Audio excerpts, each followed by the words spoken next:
ഒരു കുടുംബമായി ഇവിടെ വരാൻ സാധിച്ചതിൽ സന്തോഷിക്കുന്നു. ഒരുമിച്ച് സ്തുതിക്കുന്ന, ഒത്തൊരുമയോടെ ഇരിക്കുന്ന ഒരു കുടുംബം, അതുപോലെ നന്നായി ചിരിച്ചുകൊണ്ട് ഒരുമിച്ചിരിക്കുന്ന ഒരു കുടുംബം.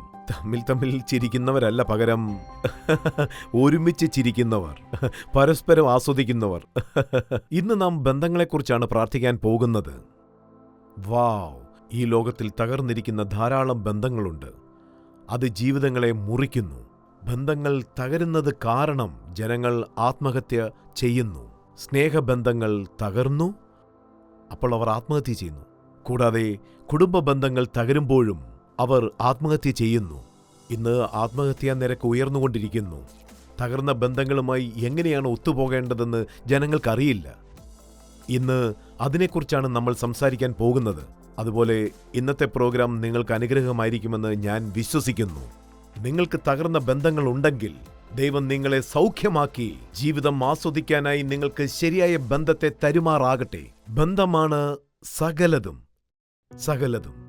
ബന്ധം ശരിയാണെങ്കിൽ നിങ്ങൾക്ക് എല്ലാറ്റിനെയും തരണം ചെയ്യാനാവും. ഇന്ന് ഭാര്യാഭർത്താക്കന്മാർക്കിടയിൽ ബന്ധങ്ങൾ തകർന്നിരിക്കുന്നത് നാം കാണുന്നു. അതാണ് പ്രധാനം. വിവാഹമോചനങ്ങൾ വർദ്ധിക്കുന്നു. ഇന്നലെ ഒരു പെൺകുട്ടി അവളുടെ ഒരു സഹപാഠിയെക്കുറിച്ച് പറഞ്ഞു. അവളുടെ 6 സഹപാഠികളും വിവാഹമോചിതരാണ്. വിവാഹം കഴിഞ്ഞ ഉടനെ ഇന്ന് ജോലിസ്ഥലത്ത് പ്രശ്നങ്ങൾ ഉണ്ടാകുന്നു. ബന്ധങ്ങൾ ഉടലെടുക്കുന്നത് നമുക്ക് കാണാം. അവർ ബന്ധങ്ങൾ സ്ഥാപിക്കാൻ നിർബന്ധിതരാകുന്നു, പ്രമോഷൻ കിട്ടാനായി, സഹായം കിട്ടാനായി. ഇത് കുറ്റബോധമുണ്ടാക്കി കുടുംബ ബന്ധത്തെ തകർക്കുന്നു. ഇത് അവരെ വേർപിരിക്കുന്നു. പിന്നെ സാമ്പത്തിക വേർപിരിവ്. അതായത് ഭാര്യ ഭർത്താവിനേക്കാൾ സമ്പാദിക്കുന്നു. അപ്പോൾ ഒരു അപകർഷതാബോധം ഉണ്ടായിക്കൊണ്ടിരിക്കുന്നു. ഭർത്താവിൻ്റെ ഹൃദയം തകരും. നീ ഇത് പറയുന്നത് കൂടുതൽ സമ്പാദിക്കുന്നത് കൊണ്ടാണെന്ന് ഭാര്യയോട് പറയും. അവർ തമ്മിൽ വഴക്കുണ്ടാകുന്നു. എന്നിട്ട് അവർ വേർപിരിയും. പിന്നെ മാതാപിതാക്കളും മക്കളും. കാരണം മാതാപിതാക്കൾ വേറൊരു തലമുറയിലേതാണ്, വേറൊരു വിഭാഗത്തിലുള്ളവരാണ്. ഇന്ന് മക്കൾ വേറൊരു വിഭാഗത്തിൽ പെടുന്നു. കുട്ടികൾ തികച്ചും വേറൊരു വിഭാഗത്തിലായിരിക്കുന്നു. ടെക്നോളജിയും ജീവിത രീതികളും AI അങ്ങനെ പലതും കാരണം തികച്ചും വേർതിരിവുണ്ടാക്കുന്നു. അങ്ങനെ അനേകം സപ്പറേഷൻ ജീവിതങ്ങളിൽ ഉണ്ടാകുന്നു. ജനങ്ങൾ മോശമായ ശീലങ്ങൾക്ക് അടിമകളാകുന്നു. ഭർത്താക്കന്മാർ അതിന് അടിമകളാകുന്നു. ചിലപ്പോൾ ഭാര്യമാർ അതിന് അടിമകളാകുന്നു. അവരുടെ ജീവിത രീതിയാണ് കാരണം. എന്നിട്ട് അവർ വേർപിരിയുന്നു. ഒരു അമ്മായിയമ്മ ഉണ്ടായിരുന്നു. അവർ മരുമകളെയും കൊണ്ട് മരുമകളെക്കുറിച്ച് കരഞ്ഞുകൊണ്ട് പറഞ്ഞു, എൻ്റെ മകൻ മരുമകളോട് ക്രൂരമായി പെരുമാറുന്നു. സ്വന്തം മകനെ പറ്റിയാണ്. അവൾക്കായി പ്രാർത്ഥിക്കണം. അമ്മായിയമ്മ മരുമകൾക്കായി കരയുന്നു. അവർക്ക് മകനെ നിയന്ത്രിക്കാൻ കഴിയുന്നില്ല. മാതാപിതാക്കൾക്ക് മക്കളെ നിയന്ത്രിക്കാനാവുന്നില്ല. ഇത് തുടർന്നുകൊണ്ടേയിരിക്കുന്നു. വൃദ്ധരായ മാതാപിതാക്കൾ വേർപിരിയുന്നു. മക്കളിൽ നിന്നും അങ്ങനെ പലതും. അതിനാൽ നാം ഇതിനെക്കുറിച്ച് ചർച്ച ചെയ്യാൻ പോകുന്നു. എന്നിട്ട് പരിഹാരം കണ്ടുപിടിക്കും. എന്നിട്ട് നമ്മൾ ഒരുമിച്ച് പ്രാർത്ഥിക്കുന്നതാണ്. നിങ്ങൾക്കൊരു അത്ഭുതം വേണമെങ്കിൽ ദൈവം അത്ഭുതം ചെയ്യും. ഒരു ടോപ്പിക്കാണ് ഡൈവേഴ്സ്.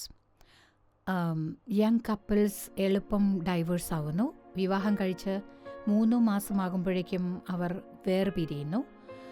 അവരോട് ചോദിച്ചാൽ പറയും, ഞങ്ങൾ തമ്മിൽ വഴക്കായി, ഒത്തുപോവാനാവുന്നില്ല, എനിക്ക് നിന്നെ ഇഷ്ടമല്ല, നിനക്ക് എന്നെ ഇഷ്ടമല്ല, അത്ര തന്നെ. എളുപ്പത്തിൽ അവർ വേർപിരിയുന്നു.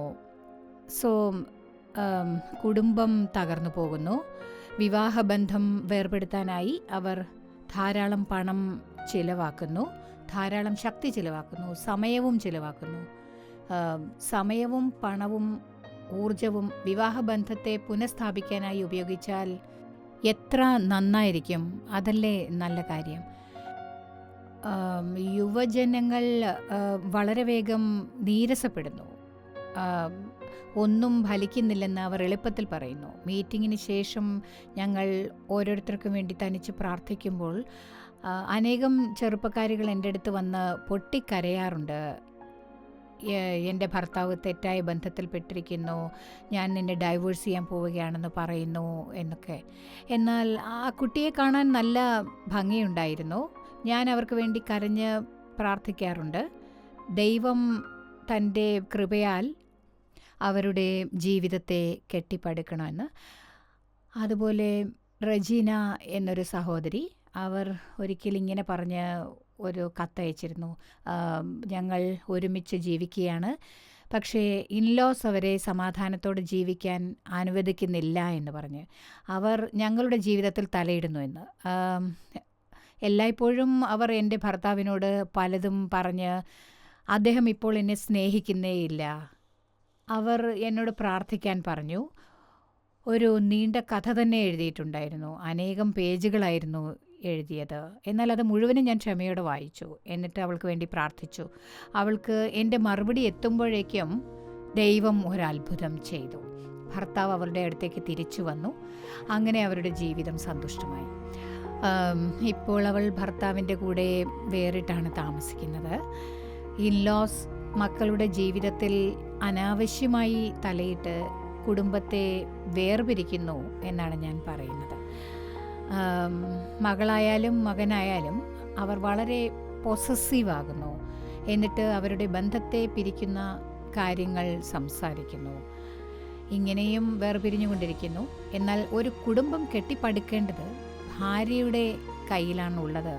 കാരണം ബൈബിളിൽ സദൃശവാക്യം 14:1 പറയുന്നു, ബുദ്ധിയുള്ള സ്ത്രീ കുടുംബത്തെ കെട്ടിപ്പടുക്കാൻ പ്രയത്നിക്കുന്നു എന്ന്. കുടുംബത്തെ കെട്ടിപ്പടുക്കാൻ നാം കഠിനമായി പ്രവർത്തിക്കണം. ഒരുമിച്ച് കുടുംബ പ്രാർത്ഥന നടത്തണം. എല്ലാവരെയും സ്നേഹിക്കണം. കുടുംബത്തിലെ എല്ലാ അംഗങ്ങളോടും സ്നേഹത്തോടെ പെരുമാറണം. പ്രത്യേകിച്ച് ഭർത്താവിനോടും ഭാര്യയോടും പെരുമാറണം. പരിശുദ്ധാത്മാവിൻ്റെ സ്നേഹത്തിലൂടെ മാത്രമേ ഇത് സാധ്യമാവുകയുള്ളൂ. നാം പരിശുദ്ധാത്മാവിൻ്റെ ശക്തിയാൽ നിറയുമ്പോൾ പരിശുദ്ധാത്മാവിൻ്റെ സ്നേഹം കുടുംബത്തെ ഒന്നിച്ചു ചേർക്കുന്നു. ഇത് കഠിനമാണ്. പക്ഷേ ദൈവത്തോട് ദിവസവും ചോദിച്ചാൽ, കുടുംബത്തെ കെട്ടിപ്പടുക്കാൻ സഹായിക്കണമെന്ന് ചോദിച്ചാൽ, അപ്പോൾ ദൈവം നിങ്ങളെ സഹായിക്കും. അപ്പോൾ നിങ്ങൾ പറയും, എന്നെ ശക്തീകരിക്കുന്ന യേശുവിലൂടെ എനിക്ക് സകലവും ചെയ്യാൻ സാധിക്കും. പരിശുദ്ധാത്മാവിൻ്റെ സഹായത്തോടെ എല്ലാം നമുക്ക് ചെയ്യാനാവും. ബൈബിൾ പറയുന്നു വിവാഹങ്ങളെ നാം ബഹുമാനിക്കണം എന്ന്. ബൈബിൾ പറയുന്നു നാം തമ്മിൽ ആഴമായി സ്നേഹിക്കണം. വെറും സാധാരണ സ്നേഹമല്ല, പകരം ആഴമുള്ള സ്നേഹം. കുടുംബത്തെ കെട്ടിപ്പടുക്കേണ്ടത് വളരെ അത്യാവശ്യമാണ്. അതിനാൽ പ്രാർത്ഥനയോടെ നാം പരസ്പരം സ്നേഹിച്ചാൽ ദൈവം നമ്മുടെ കുടുംബത്തെ കെട്ടിപ്പടുക്കും. അപ്പോൾ വിവാഹമോചനത്തിന് പോകേണ്ടി വരില്ല. ഇപ്പോൾ പറഞ്ഞത് ശരിയാണ്. നാം ദൈവത്തോട് പറയണം. പൊരുത്തക്കേടുകളെ നാം ദൈവത്തോട് പറയണം. പിതാവേ, ഞങ്ങൾക്ക് പ്രശ്നങ്ങളുണ്ട് ഈ വിഷയത്തിൽ എൻ്റെ ഭർത്താവുമായി അഥവാ ഭാര്യയുമായി. അതിനാൽ ദിവസവും രാവിലെ കുടുംബ പ്രാർത്ഥനയ്ക്ക് മുൻപ്, അതായത് വ്യക്തിപരമായ പ്രാർത്ഥനയിൽ ഇങ്ങനെ പറയണം. ഈ പറയുന്ന കാര്യങ്ങളിൽ എനിക്ക് ഭാര്യയുമായി പൊരുത്തപ്പെടാനാവുന്നില്ല, ഭാര്യയ്ക്ക് എന്നോട് പൊരുത്തപ്പെടുവാൻ ആവുന്നില്ല. ഒരു ലിസ്റ്റ് ഉണ്ടാക്കി പറയൂ, ദൈവമേ എന്നെ സഹായിക്കണമേ. ഒരു അവസരം ഉണ്ടാക്കിയെടുക്കണം. നമുക്ക് സമാധാനം ഉണ്ടാക്കിയെടുക്കുവാനായി യോജിച്ച് ദിവസേന രാവിലെ പ്രാർത്ഥന അത്യാവശ്യമാണ്. പിന്നീട് ഒരുമിച്ച് പ്രാർത്ഥിക്കണം. അല്ലാതെ തമ്മിൽ പ്രാർത്ഥിക്കരുത്. എൻ്റെ ഭാര്യയ്ക്ക് പാചകം ചെയ്യാൻ അറിയില്ല, മസാലകൾ പാകത്തിനിട്ട് ഭക്ഷണം രുചിയുള്ളതാക്കാൻ സഹായിക്കണമേ ദൈവമേ എന്നല്ല. ഭാര്യ പറയും, ദൈവമേ ഭർത്താവ് എനിക്ക് സാരികൾ വാങ്ങിത്തരുന്നില്ല, അയൽക്കാരിക്ക് ധാരാളം സാരികളുണ്ട്. എന്റെ ഭർത്താവിനോട് സംസാരിക്കണമേ. ചില ഭാര്യമാർ ഇങ്ങനെ സംസാരിക്കാറുണ്ട്. ഭർത്താവ് പറയും ആമേൻ, പക്ഷേ പലപ്പോഴും ഇത്തരം പ്രാർത്ഥനകളിൽ ആമേൻ പറയാറില്ല. അവർ അവസാനിപ്പിക്കുന്നത് അപേക്ഷകളോടായിരിക്കും. അതാണ് സംഭവിക്കാറ്. പക്ഷേ നമ്മൾ തമ്മിൽ പ്രാർത്ഥിക്കണം. നിങ്ങൾ പറഞ്ഞത് ശരിയാണ്. ഞാൻ അത്ഭുതപ്പെടാറുണ്ട്. എൻ്റെ ആവശ്യങ്ങൾ നിറവേറ്റുന്നതിൽ എനിക്ക് എന്താണ് വേണ്ടത് അത് തന്നെ പൂർത്തിയാക്കാൻ നിനക്കറിയാം. മീറ്റിങ്ങിന് വേണ്ടി പുറപ്പെടുമ്പോൾ എനിക്ക് ആവശ്യമുള്ളതെല്ലാം നീ എടുത്തു വയ്ക്കും. എനിക്ക് അത്ഭുതം തോന്നും, ഇതെല്ലാമാണ് ഞാൻ എടുത്തു വയ്ക്കാൻ വിചാരിച്ചിരുന്നത്, അഥവാ ഇതൊക്കെയാണ് ഞാൻ പറയാൻ കരുതിയിരുന്നത്. പക്ഷേ നീ എനിക്ക് വേണ്ടി എല്ലാം ഒരുക്കി വെച്ചിട്ടുണ്ടാവും. അതെന്നെ വിസ്മയിപ്പിക്കും. ഞാൻ പറയാറുണ്ട്, എൻ്റെ ഭാര്യയ്ക്ക് പ്രവചനവരമുണ്ടെന്ന്. ഇവൾ മറ്റുള്ളവർക്ക് പ്രവചനം കൊടുത്താലും ഇല്ലെങ്കിലും എൻ്റെ ആവശ്യങ്ങളെല്ലാം പ്രവചനവരത്തോടെ കൈകാര്യം ചെയ്യുന്നുണ്ട്. ഇതൊരു വരമാണ്. അപ്പോൾ ഭാര്യ ഭർത്താക്കന്മാർക്ക് തമ്മിൽ സ്നേഹമുണ്ടാകും, ഭാര്യ ഭർത്താവിൻ്റെ കാര്യങ്ങൾ ശ്രദ്ധിക്കുമ്പോൾ ഭർത്താവ് ഭാര്യയുടെ കാര്യങ്ങളിൽ ശ്രദ്ധ പതിപ്പിക്കും. തമ്മിൽ ആവശ്യപ്പെടാതെ തന്നെ, പരസ്പരം പറയാതെ തന്നെ. ഇത് അത്ഭുതകരമാണ്. അവരുടെ ആവശ്യങ്ങൾ നിറവേറുന്നു. ഇത് പ്രവചന രീതിയിലുള്ള കുടുംബ ജീവിതമാണ്. അവർ ഒത്തുപോകുന്നു. സ്നേഹം ഒരിക്കലും സ്വയം ഉണ്ടാവുന്നതല്ല. മനുഷ്യന് സ്വയം സ്നേഹമുണ്ടാവില്ല. ബൈബിളിൽ പറയുന്നു, മനുഷ്യരുടെ ഹൃദയം സദാ കഠിനമുള്ളതും സ്വാർത്ഥതയുള്ളതും ആണെന്ന്. എന്നാൽ സ്നേഹത്തിന് വേണ്ടി പ്രാർത്ഥിക്കുമ്പോൾ ദൈവം തരുന്ന സ്നേഹം, മറ്റുള്ളവരെ തൃപ്തിപ്പെടുത്തുന്ന സ്നേഹം, ബന്ധങ്ങൾക്കായി ഉരുത്തിരിഞ്ഞ ഒന്നാണ്. അപ്പോൾ ദൈവം അത് സാധ്യമാക്കും. നാം പരസ്പരം ക്ഷമിക്കണം. സ്നേഹം എന്ന് പറയുന്നത് എപ്പോഴും ക്ഷമിക്കുന്നതാണ്. എന്നിട്ട് മുന്നോട്ട് പോകണം. എന്നാൽ ദിവസങ്ങൾ കഴിയുന്തോറും രണ്ടുപേരും വിട്ടുവീഴ്ചയ്ക്കൊരുങ്ങും. അങ്ങനെ സ്നേഹത്തിന്റെ ശക്തി വർദ്ധിക്കും. അപ്പോൾ മരണത്തിനും അവരെ വേർപിരിക്കാനാവില്ല. സോ അങ്ങനെയുള്ളതാണ് സ്നേഹം. അത് ദൈവത്തിൽ നിന്നുണ്ടാവുന്നതാണ്. കാരണം ദൈവമാണ് വിവാഹം നിശ്ചയിക്കുന്നത്.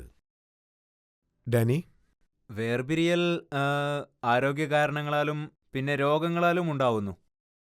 മാതാപിതാക്കൾ കുട്ടികൾ വളരുമ്പോൾ അവർക്ക് നല്ല വിദ്യാഭ്യാസം കൊടുക്കുന്നു. അവരുടെ ഏറ്റവും പ്രധാനപ്പെട്ട ലക്ഷ്യം കുട്ടികളുടെ ആവശ്യങ്ങളെല്ലാം നിറവേറ്റി അവരെ തൃപ്തിപ്പെടുത്തുക എന്നതാണ്. അവർ വളർന്നതിന് ശേഷം ജോലി ചെയ്യാൻ തുടങ്ങുമ്പോൾ അവർ തങ്ങളുടെ ശ്രദ്ധയും സമയവും എല്ലാം അവരുടെ ജോലിയിൽ കേന്ദ്രീകരിക്കുന്നു. ജോലി തിരക്ക് കാരണം അവർ അവരുടെ മാതാപിതാക്കളോട് സ്നേഹം കാണിക്കുന്നില്ല. വേറെ ചിലരാകട്ടെ അവരുടെ അച്ഛനമ്മമാരെ ഓൾഡ് ഏജ് ഹോമുകളിൽ ചേർക്കുന്നു. അതവരെ വളരെ വേദനിപ്പിക്കുന്നു. അതവരുടെ ഹൃദയത്തെ തകർക്കുന്നു. സ്നേഹം കിട്ടാത്തത് കാരണം മാതാപിതാക്കൾ രോഗികളായി മാറുന്നു. പിന്നെ അവരുടെ ആരോഗ്യം നഷ്ടപ്പെടുന്നു. ചിലർ മരണപ്പെടാറുണ്ട്. അതായത് നമ്മളൊരു ഓൾഡ് ഏജ് കെയർ ഹോം നടത്തുന്നുണ്ട്. അവിടെ ഒരു സ്ത്രീ മരിച്ചുപോയി. അവരുടെ മക്കൾ US-ലായിരുന്നു. അവർ പണം അയച്ചു കൊടുത്തു. അവരെ അടക്കം ചെയ്യണമെന്ന് പറഞ്ഞു. നല്ലൊരു ഫ്യൂണറൽ നടത്തണമെന്നും.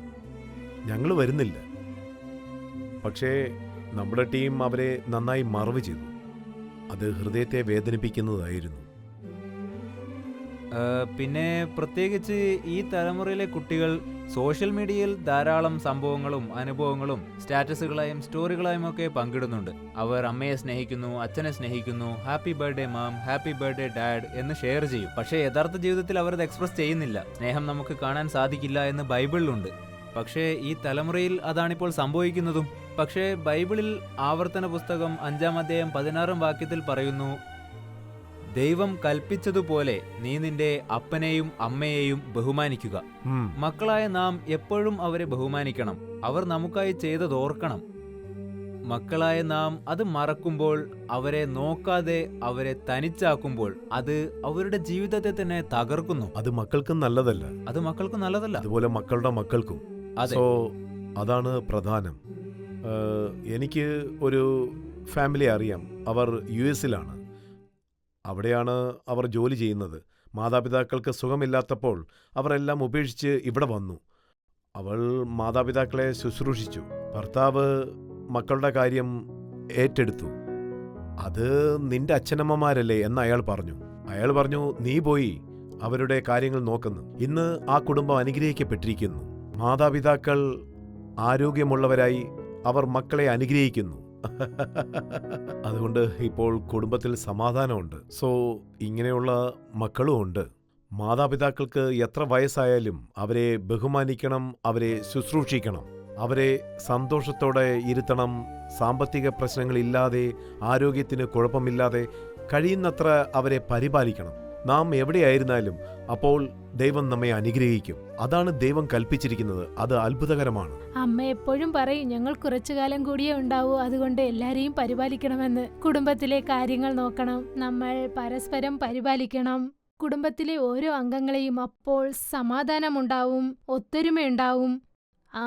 കുടുംബത്തെ വേർപിരിക്കുന്ന മറ്റൊരു കാര്യം, അതുപോലെ ഭാര്യ ഭർത്താക്കന്മാരെയും ഭർത്താവിനേക്കാളും ഭാര്യയെക്കാളും ചിലർ പുറമേ നിന്ന് സ്നേഹം തേടുമ്പോൾ, പിന്നെ പുറമേ നിന്ന് ആനന്ദം തേടുമ്പോൾ അത് കുടുംബത്തെ തകർക്കുന്നു, അത് വിശ്വാസത്തെ തകർക്കുന്നു, അത് ബന്ധങ്ങളെ തകർക്കുന്നു.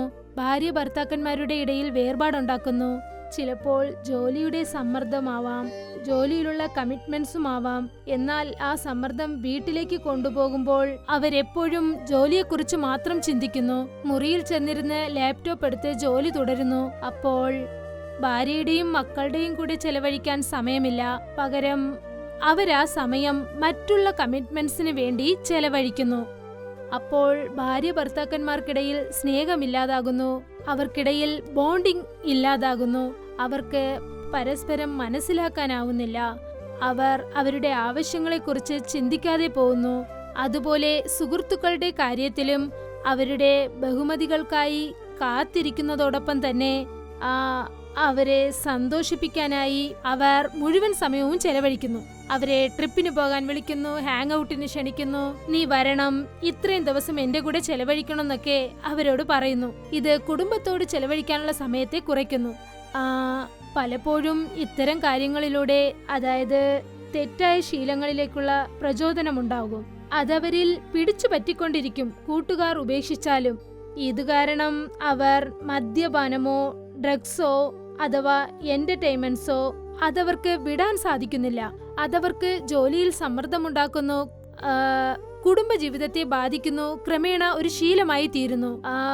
അവരതിലേക്ക് ചായുന്ന സമയത്ത് സമ്മർദ്ദം ഒഴിവാക്കാനായി അതിലേക്ക് ശ്രദ്ധ ചെലുത്തുമ്പോൾ സമ്മർദ്ദത്തിൽ നിന്ന് ആശ്വാസം ഉണ്ടാകുമെന്ന് കരുതിയാൽ അത് കുടുംബവുമായുള്ള അവരുടെ ബന്ധത്തെ തകർക്കുന്നു. അല്പ സന്തോഷത്തിനായി അവർ കൂടുതൽ സമയം പാഴാക്കുന്നു. കുടുംബത്തേക്കാൾ അവർക്ക് അതിൽ നിന്ന് സന്തോഷവും ആശ്വാസവും ലഭിക്കുന്നു. അത് കാരണം തങ്ങളുടെ പ്രശ്നങ്ങളും സമ്മർദ്ദങ്ങളും കുഴപ്പങ്ങളും ഭാര്യയും ഭർത്താവും പങ്കിടാതെ മറ്റുള്ളവരോട് അത് പങ്കിടുന്നു. ഇത് കുടുംബത്തിലുള്ള യോജിപ്പിനെ തകർക്കുന്നു. അതിനാൽ ഓരോ സമയവും നിങ്ങൾ അനുഭവിക്കുന്ന സമ്മർദ്ദത്തെ ഭാര്യയും ഭർത്താവും പരസ്പരം പറയണം. ഇതാണ് വളരെ പ്രധാനപ്പെട്ട കാര്യം. നമ്മൾ എപ്പോഴും ദൈവത്തോട് ബന്ധപ്പെട്ടിരിക്കണം. നമ്മുടെ മനസ്സിലുള്ളതെല്ലാം ദൈവത്തോട് പറയണം. പക്ഷേ ഭാര്യയും ഭർത്താവും തമ്മിലുള്ള ബന്ധമാണ് ഏറ്റവും പ്രധാനം. അവരുടെ ബലഹീനതകളെയും ഉത്തരവാദിത്വത്തെയും കുറിച്ച് പറയണം. അതുപോലെ തോൽവികളെയും നിങ്ങളുടെ ആവശ്യങ്ങളെയും. അപ്പോൾ ജീവിത പങ്കാളിക്ക് നിങ്ങളോടൊപ്പം നിൽക്കാനാവും. ഭാര്യയും ഭർത്താവും സ്ട്രോങ് ആയിരുന്നാലേ കുടുംബത്തെ മുൻപോട്ട് നയിക്കാനാവൂ. മക്കളെയും സഹോദരി സഹോദരന്മാരെയും മാതാപിതാക്കളെയും. എന്നാലേ സന്തോഷമായ ജീവിതം നയിക്കാനാവൂ. അതല്ലാതെ മറ്റുള്ളവരുടെ ബഹുമതിക്കായി കാത്തിരുന്നാൽ ചിലപ്പോൾ ജോലി സ്ഥലത്ത് പരിചയപ്പെട്ട പുതിയ ആളായിരിക്കാം, അല്ലെങ്കിൽ സോഷ്യൽ ഗ്രൂപ്പിൽ അവരെ ഫ്ലാറ്റർ ചെയ്യാൻ നോക്കും, അവരോട് നേരം പോക്കുകൾ പറയും, വീട്ടിലിരിക്കുമ്പോഴും അവരോട് ഫോണിലൂടെ സംസാരിച്ചു കൊണ്ടിരിക്കാൻ ശ്രമിക്കും, അല്ലെങ്കിൽ സോഷ്യൽ മീഡിയയിലൂടെ. ഇത് ഭാര്യയുടെയോ ഭർത്താവിന്റെയോ പരസ്പര വിശ്വാസത്തിന്റെ അതിർത്തികൾ തകർക്കും, തെറ്റായിത്തീരും. ഇത് സംശയത്തിലേക്കും തെറ്റിദ്ധാരണയിലേക്കും വിദ്വേഷത്തിലേക്കും നയിക്കും. പിന്നീട് ഭാര്യ ഭർത്താക്കന്മാർക്കിടയിൽ ഒരു തുറന്ന ബന്ധം തുടരാനാവുന്നില്ല. അതാണ് വാസ്തവം. സോ ഇതൊക്കെ ഒഴിവാക്കണമെങ്കിൽ ഭാര്യയ്ക്കും ഭർത്താവിനും ഇടയിൽ ശരിയായ ബന്ധം ഉണ്ടായിരിക്കണം. ചിലർക്ക് രാത്രിയിലായിരിക്കും ഷിഫ്റ്റ്, ജോലി തിരക്കുള്ളവരുമായിരിക്കും. അപ്പോൾ ഭാര്യയ്ക്കും ഭർത്താവിനും തമ്മിൽ കാണാൻ പോലും സാധിക്കാതെ പോവും. അഥവാ അവർ സാഹചര്യം കാരണം അവർ ബന്ധങ്ങളിൽ സ്ഥിരത പാലിക്കേണ്ടത് അത്യാവശ്യമാണ്. എപ്പോഴും ആക്റ്റീവായിരിക്കണം, പരസ്പരം എന്താണ് വേണ്ടതെന്ന് അറിയണം. അപ്പോൾ ബന്ധങ്ങളിൽ സെപ്പറേഷനുള്ള ഒരു ചാൻസ് വരില്ല. വേർപാട് അല്ലെങ്കിൽ വിശ്വാസമില്ലായ്മ, അതാണ് ഏറ്റവും പ്രധാനം. ചിന്തിച്ച് രണ്ടുപേരും പരസ്പരം മനസ്സിലാക്കി ബന്ധത്തെ സംരക്ഷിക്കണം. ഭാര്യയോ ഭർത്താവോ പരസ്പരം തങ്ങളുടെ ബാധ്യതകളെ കുറിച്ച് പറയുമ്പോൾ കേൾക്കുന്നവർ അതിൽ ശ്രദ്ധിക്കണം. ഭാര്യ വേറെ എന്തെങ്കിലും പറയരുത്, അതുപോലെ ഭർത്താവ് വേറെ എന്തെങ്കിലും പറയരുത്. അവരുടെ വ്യക്തിപരമായ സമ്മർദ്ദത്തെക്കുറിച്ച് പറയരുത്. കാരണം ഭർത്താവ് ഭാര്യ പറയുന്നത് കേൾക്കാതിരുന്നാൽ ഭാര്യ ഓപ്പോസിറ്റിലുള്ള സുഹൃത്തുക്കളിൽ ആശ്വാസം കണ്ടെത്തുന്നു. ഒരുപക്ഷെ ഓഫീസിലാകാം. അപ്പോൾ തെറ്റായ ബന്ധങ്ങൾ സംഭവിക്കുന്നു. അതുപോലെ ഭർത്താവ് എപ്പോഴും ഫോണിൽ സംസാരിക്കുന്നു, ഭാര്യ പറയുന്ന ഒന്നും കേൾക്കാൻ തയ്യാറാവുന്നില്ല. എന്നാൽ തമ്മിൽ പറയാനുള്ളത് കേട്ട് ബന്ധങ്ങളെ നമ്മൾ സംരക്ഷിക്കണം. അങ്ങനെ നമ്മുടെ ബന്ധങ്ങൾ ദൃഢമാക്കണം. ഇണയെ മറ്റുള്ളവരിൽ ആശ്വാസം കണ്ടെത്താനായി പ്രേരിപ്പിക്കുന്നത് തികച്ചും തെറ്റാണ്.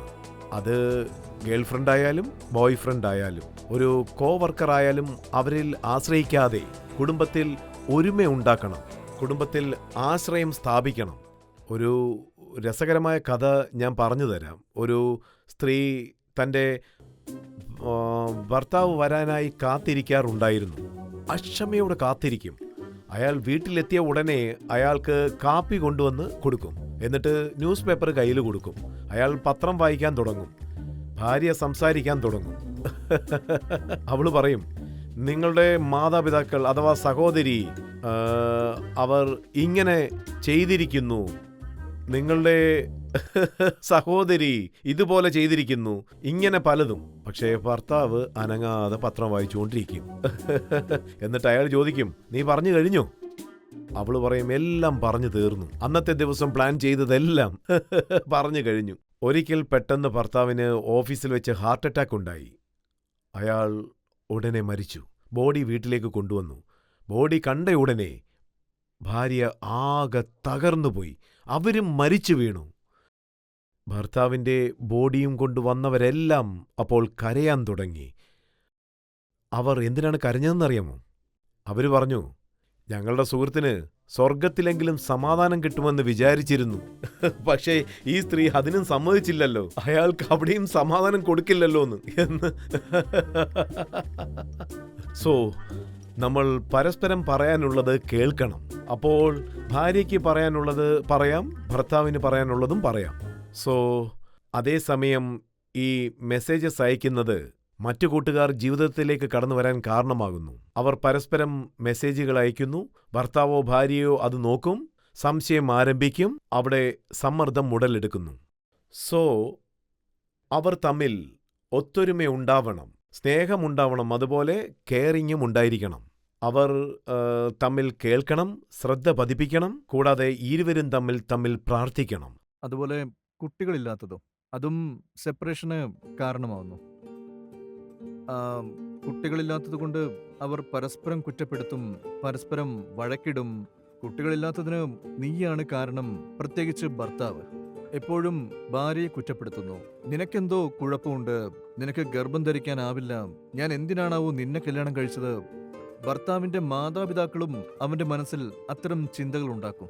അവർ പറയും, നീ എന്തിനാണ് ഇവളെ വിവാഹം കഴിച്ചത്, നീ എന്തിനാണ് ഇവളെ കൊണ്ടുവന്നത്, ഈ കുടുംബത്തിൽ ഇവളൊരു മഹാശാപമാണ്. ഭർത്താവിന്റെ ബന്ധുക്കൾ വന്ന് പറയും, അവൾ ഭാര്യയോട് കുത്തുവാക്കുകൾ പറയും.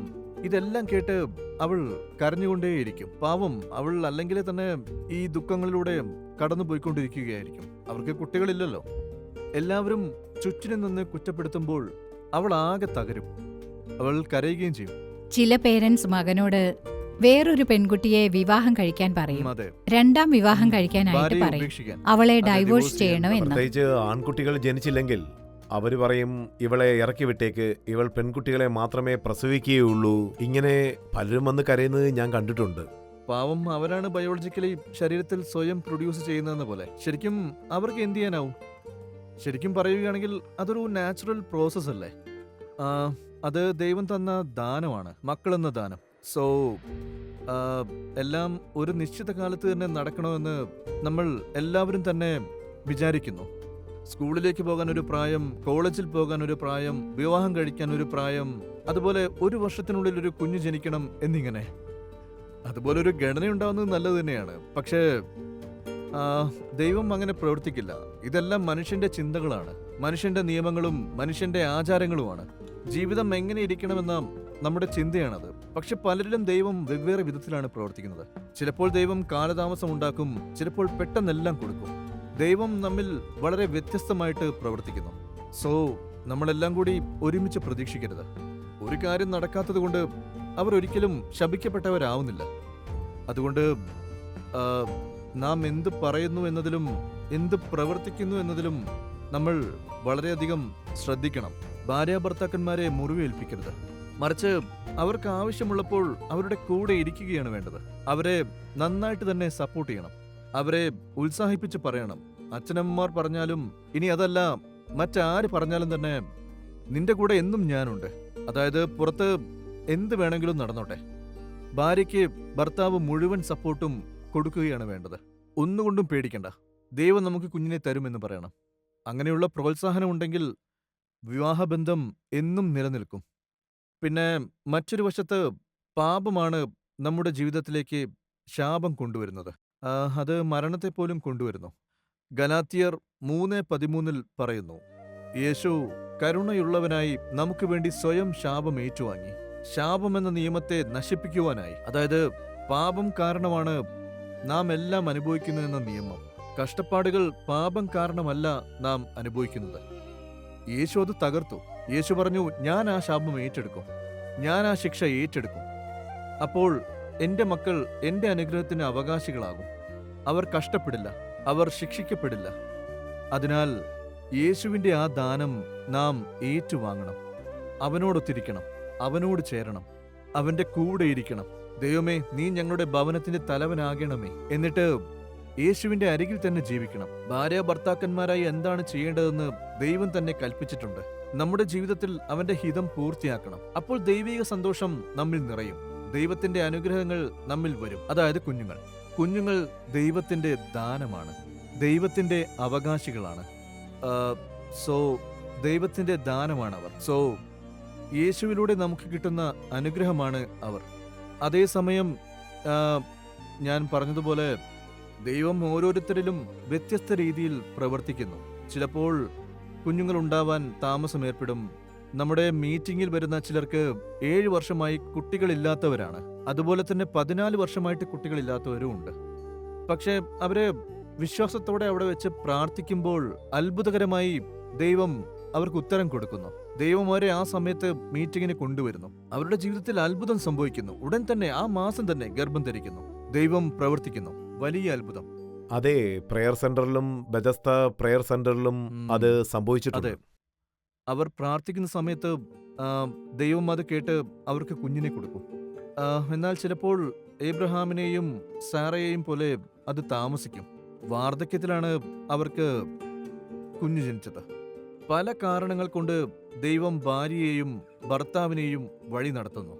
ചിലപ്പോൾ അവനവരെ കാത്തിരിക്കാനാക്കുന്നു. അപ്പോൾ ദൈവം അതിശക്തമായ രീതിയിൽ അവർക്ക് ഒരടയാളം കാണിച്ചു കൊടുക്കും. അതിലൂടെ അവരുടെ വിശ്വാസം വർദ്ധിക്കും. അവർ ദൈവത്തെ പിടിച്ചുകൊണ്ടിരിക്കും. ചില ദമ്പതികളെ ദൈവം ഒരു കുഞ്ഞിനെ കൊടുക്കാതെ തന്നെ അവന് സേവ ചെയ്യാനായി വിളിക്കും. അങ്ങനെയാണ് ദൈവം അവരെ വഴി നടത്തുന്നത്. എന്നിട്ടും അവർ പുഞ്ചിരിയോടെ ദൈവവിശ്വാസത്തോടെ അവനെ സേവ ചെയ്യുന്നതും കാണാം. എന്തു തന്നെയായാലും ദൈവമേ, ഞങ്ങൾ നിന്നെ വിശ്വസിക്കുന്നു, നിനക്ക് തുടർച്ചയായി ശുശ്രൂഷ ചെയ്യും, തുടർച്ചയായി സേവ ചെയ്യും. അപ്പോൾ ദൈവം അവർക്ക് അതിന് പകരമായി കൂടുതൽ ശക്തി നൽകുകയും ചെയ്യും. അവർ ദൈവത്തിനായി തുടർച്ചയായി സേവ ചെയ്യും. അതിന് പകരമായി ദൈവം അവർക്ക് കൂടുതൽ ശക്തി നൽകും. അതുപോലെ ദൈവം തരുമെന്ന വിശ്വാസത്തോടെ ഈ പ്രോഗ്രാം കാണുന്ന നിങ്ങൾ എല്ലാവർക്കും ഒരു ചുണക്കുട്ടി ഉണ്ടാവും.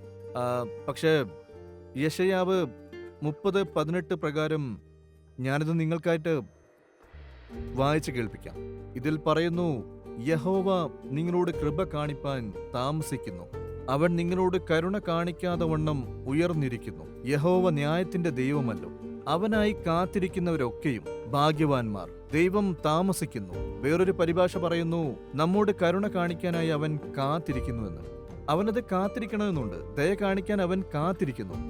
അത്ഭുതം നടക്കാനുള്ള നമ്മുടെ യാത്ര തികവുള്ളതാകുന്നതുവരെ കാത്തിരിക്കുന്നു. അത്ഭുതം ഏറ്റെടുക്കാനുള്ള വിശ്വാസത്തെ തികവുള്ളതാക്കുന്നു. ചില പരിതസ്ഥിതികളിൽ ദൈവം അത്ഭുതങ്ങൾക്കായി ചില കാര്യങ്ങൾ ഒരുക്കുന്നു. ഒരു കുഞ്ഞിനു വേണ്ടിയുള്ള അത്ഭുതം. തീർച്ചയായും നാം വിശ്വാസത്തോടെ ദൈവത്തിനായി കാത്തിരിക്കണം. അതുപോലെ ഒന്നിനെക്കുറിച്ചും വിഷമിക്കരുത്, ആരെയും കുറ്റപ്പെടുത്തരുത്. ദമ്പതികൾ വേർപിരിയാനുള്ള വേറൊരു കാര്യം എനിക്ക് തോന്നുന്നത് അനേകം ലൗകിക ആഗ്രഹങ്ങളാണ്. സ്വത്ത് ചേർക്കണമെന്ന ലൗകിക ആഗ്രഹം, സ്ഥാനമാനങ്ങൾ, ഇത് കാരണം കുടുംബത്തിൽ മുഴുവനും വേർപിരിവുണ്ടാകുന്നു. സഹോദരീ സഹോദരന്മാർക്കിടയിലും പ്രത്യേകിച്ച് അമ്മയും അച്ഛനും ജീവിച്ചിരിക്കുന്നത് വരെ എല്ലാവരും ഒരുമിച്ചായിരിക്കും. അവർ വീട്ടിൽ വന്നു കാണും, സന്തോഷിച്ച് ആനന്ദിക്കും. പക്ഷേ മാതാപിതാക്കളുടെ കാലം കഴിയുമ്പോൾ എനിക്ക് തോന്നുന്നു അപ്പോഴാണ് യഥാർത്ഥ സ്വരൂപം വെളിപ്പെടുക. അവർ സ്വത്തിന് വേണ്ടി വഴക്കിടും, ചെറിയ കാര്യങ്ങൾക്ക് പോലും. അതുകൊണ്ട് കുടുംബത്തിലെ പൊരുത്തക്കേടുകൾ കാണാൻ തുടങ്ങുന്നു. ഇത്ര പ്രശ്നങ്ങൾ അനുഭവിച്ച ഒരു കുടുംബത്തെ എനിക്കറിയാം. എല്ലാവരും ഒരുമിച്ചായിരുന്നു. പക്ഷേ അച്ഛനമ്മമാർ മരിച്ചതിന് ശേഷം ഒരംഗത്തിന് വളരെ പ്രശ്നമുണ്ടായി. മറ്റൊരാൾ എല്ലാ സ്വത്തും ആവശ്യപ്പെട്ടു. പക്ഷേ ഇവർ പറയുന്നു, നിങ്ങൾക്ക് വേണ്ടതെല്ലാം എടുത്തോ, എൻ്റെ കുടുംബത്തെ വെറുതെ വിട്ടേക്കണം, എനിക്ക് ഭാര്യയുടെയും മക്കളുടെയും കൂടെ സന്തോഷത്തോടെ ജീവിക്കണം. അതിനാൽ അങ്ങനെയുള്ള ഒരു സമാധാനം പരസ്പരം ഉണ്ടാകുമ്പോൾ ഈ ലോകത്തിലെ ഒന്നിനു വേണ്ടിയും നാം ആഗ്രഹിക്കില്ല.